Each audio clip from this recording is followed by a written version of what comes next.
So we are by second page. You have said page bet. We are 6 lines from the bottom. Last 4 words. Vezot. 6 lines from the bottom. 4 words toward the end of the line.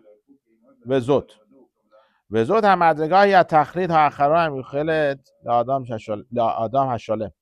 אחרי שתעשה נפשו מטוהרת מן הספקות, משיג החוכמות על אמיתתם, ותעשה כאילו הוא מלאך, כי מדרגה הנמוכה מן המדרגה המליכות הנבדלות מן הגופות. והוא מדרגה השכל הפועל. It seems like from here, we're going to see more about it. This is only introduction. We're going to see the whole discussion later on. Assumption over here is the philosopher, they hold that what you're doing, basically, you should make yourself like a malach. What is malach? What is the angel? What you should do? You should separate yourself from this world, from your goof, from your body. That's what you should do. Sorry, who's saying that? The philosophers. We are middle of the what philosophers they hold. Yeah. והוא מהלך שמדרגתו למטה מן המהלך הממונה על גלגל הירח, והם שכלים מופשטים מן החומר, כדמויים מן הסיבה הראשונה, עם הסיבה הראשונה אינם יראים הכיליון לעולם. So basically, I assume what he's saying over here, that we are going to get to the level of the malach, angel, but not the angel, not all the angels are same. It says over here, some angels, they have higher level, which is that to get to the level that some angels, they are, let's say, on the moon. Not on the moon, which means they are in charge of the moon. You're not going to get there, so don't try. That's a very much higher level. That's not going to be. So therefore, that's what we're saying over here. So that's basically, they are saying your job in the world, your tachlit, what you're supposed to get to become like a malach, like an angel, but don't think you're gonna get completely like all the angels. You're not gonna get there. That's not gonna be. Huh? It seems like, yeah, they do. They have to, because they have to say somebody in charge of the moon, somebody is in charge of the sun, somebody in charge. Huh? They're not atheists. But at the same time, they're saying the Hashem, the God, is not involved in this world. He just gave it. They put it right. That has nothing to do. It's like you open a store, give it to the manager, and buy. That's not autopilot. Who is in control? Is a good question. It seems that the malachim, they're controlling it. Yeah. So talking about going and study and stuff like that. what? Yeah, so you have to be a philosopher. I know, but what does it mean? What does it mean a study? Which means you have to take out yourself from the goof, the body you have, and what you're gonna see. This is only the beginning. By the questions we're gonna be asked from them, the king gonna ask them questions, the Jew gonna ask them the question to prove them you are wrong. We're gonna see what they really hold.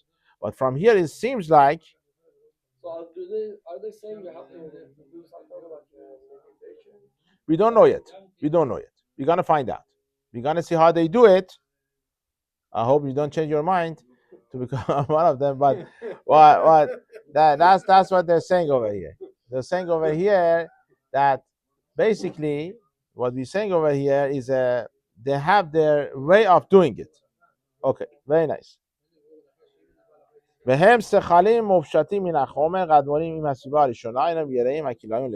seems like according to them, there's people, these angels, they're never gonna get destroyed. They're always gonna be basically on that level. So what's going on over here? We're gonna make them the nefesh adam, that soul we have inside us, we should make it complete.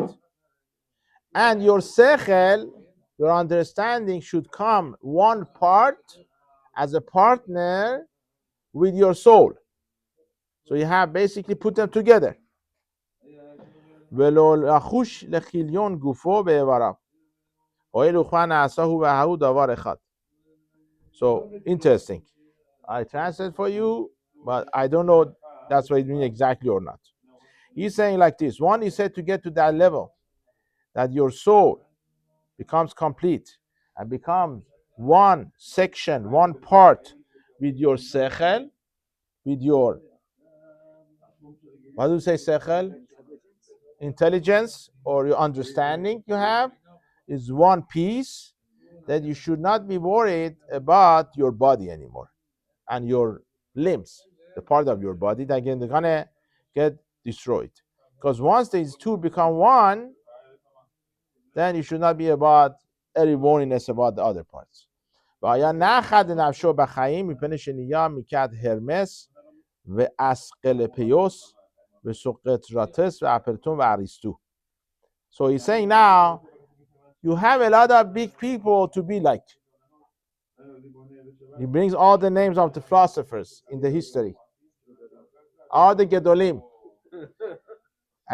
If you be the way I tell you to do it, you follow the rules, you're going to become like them, and you have a role model. That's what it is. You have a role model.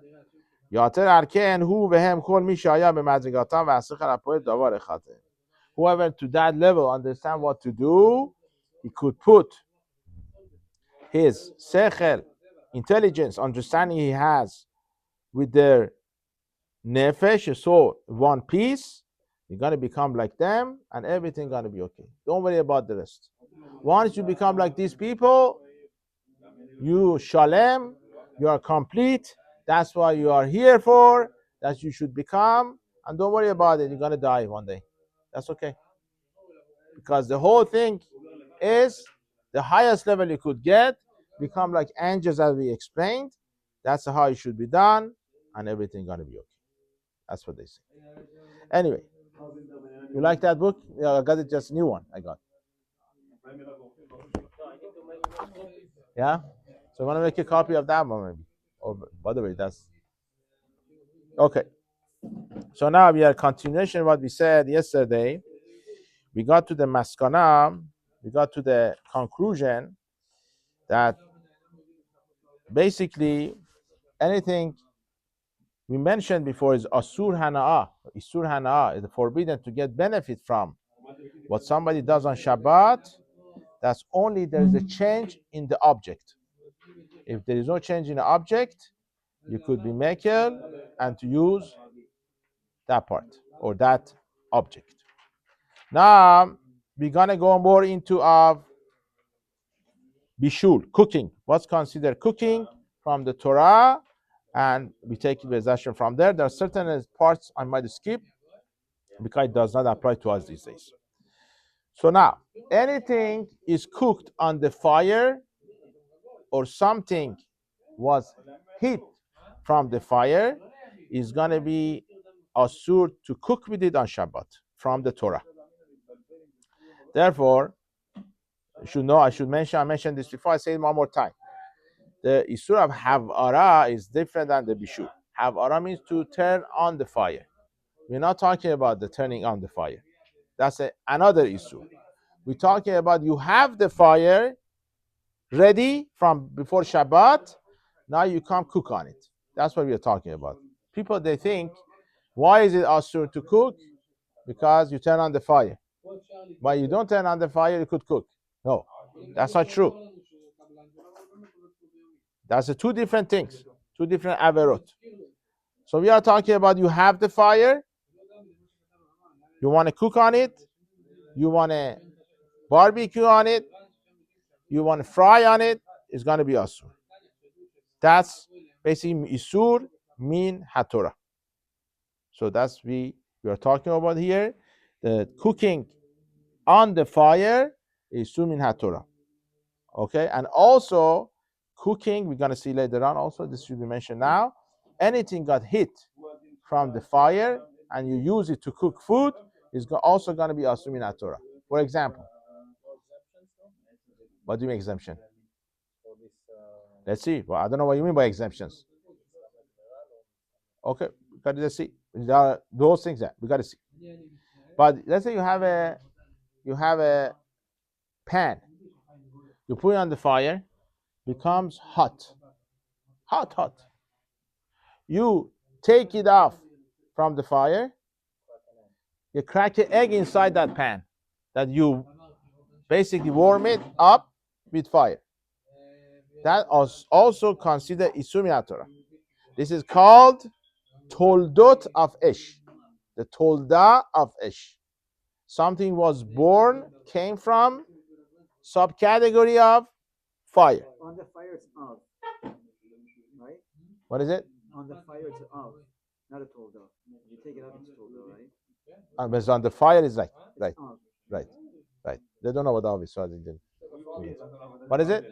Right. Well, we said before, anyway, it doesn't make a difference to us these days. Anyway, I didn't talk about that part. That's why I don't want to go into it. So let's say you have fire. The fire is on. You have a pan on it. The fire turns off. The pan is still hot. You put the egg in it. Still asur. Isur min Torah. It's not midarabanan. Isur min Torah. So that's the other thing.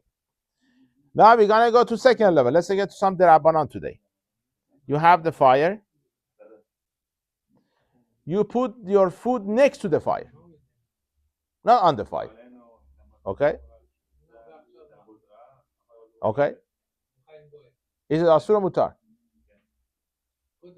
I have fire here. This is fire. I have my food over here. And after 1 hour, this food gonna get cooked. Okay? It's not touching at all. Not touching. Why the Rabbanan? Because it has no connection to it. Okay. Huh? Okay. Let's see. And your kavana also is not to cook. Okay, I'm gonna make it more complicated for you. So your kavana, what do you think? You know what? I have this soup. That's not a good example soup. Maybe you can argue. I have eggs, not cooked. It's cold. I want to eat raw eggs. Okay? Because some chazanim, some people, they become chazan because their words going to be nicer. They eat egg in the morning on Shabbat before they come to the shul. Raw egg. So what I want to do, I want to put it here for 5 minutes. A little bit warm. I'm going to take it off before it gets cooked. For sure, I'm going to take it off. Okay. Is it okay or is it asur? Huh? Why is it okay? With kavana, no kavana. I have kavana. Listen. I have kavana. I don't know you. I have kavana. This egg shouldn't get cooked. I'm going to make sure to take it out before 5 minutes. Before 1 hour, that is going to get cooked. What is the reason you want to say it's not cooked? It's not because it has the potential to be cooked. Okay, so very good question. Okay, the reason you don't know this because you don't know what Chachamim said. So Chachamim said, you know what? If you do this, maybe you're gonna forget to take it off. So they told us, even though it's mutar, you're not cooking anything. You're gonna 5 minutes and you take it off, but maybe you're gonna forget. He's gonna do bishul. It's gonna be asur. Midoraita. If it gets to the bishul, it's going to be midoraita. Even if it's not touching the fire or connected. Right. And if you don't have covenant to cook. So that chachamim, they said that. But if you have to mention, I think you understood. If I put it here and it's not going to get cooked, that's forever. Because it's not too hot. That's not asur. That's understood. 1 foot away. Huh? 1 foot away. So you put further. There is no way that it's going to get cooked where it is. That's for sure it's going to be okay. No problem. We are talking about somewhere next to the fire that eventually what you have over there is going to get cooked. Any fire. Over here has nothing to do with open or closed fire. Okay? We have fire. Okay? So does that mean technically I can't put water outside in the sun? Oh, very nice. Then we're gonna get to it. We're gonna get that to the not today, but tomorrow we're gonna get to it. We're all saying over here everything about the ash, about You're gonna see. You're gonna see. Very good. Very good. It's gonna blow your mind. This halacha. Tomorrow you're gonna get to it. You learned already? It's gonna blow your mind. It is. It's one of the things a person would have not thought is gonna be the chacham. Okay, I'm gonna blow your mind tomorrow with Hashem. We're gonna see how it works. Now, I don't know tomorrow we get to it or not, but that's gonna be now. Now, this has a lot of loopholes. This halakha I told you that Chachamim they made a gezerah. If you leave it to the fire next to the fire, even if you want to take it off, Chachamim made a gezerah. Maybe you're gonna forget and you're gonna get cooked. Now, what about you have a sick person or you have a baby? Okay, and you have a soup or milk or whatever it is already cooked.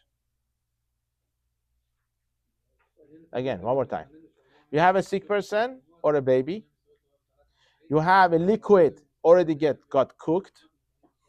Now got cold. You want to put it next to the fire, not on the fire, next to the fire to get a little bit warm. If you stand over it to make sure you're going to take it off, is mutar. Yeah. Okay?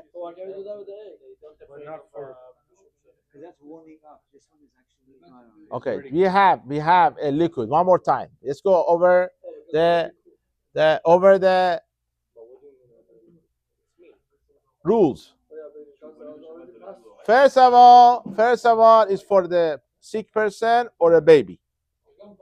Either way. And the liquid you have already cooked. What do you mean by cook? You have a soup. Cold soup. The soup you have, you cooked it before Shabbat. It was in the fridge. You want to take it out, put it next to the fire. For an old person, very sick, or a baby, you want to give him some milk. The milk is pasteurized, it's cooked before. So now you want to do this. Are you allowed to do it or not? Very nice. We have safek sefeka over here. This is one of the beauties of the halacha. When you have safek sefeka, you could do it. With Hashem, we're going to explain the safek sefeka tomorrow. But two sefekot we have, two doubt he has. We're allowed to do it. But you have to have in mind, you have to stand over there, make sure you've done it. Right. That's what you got. Right. Do we have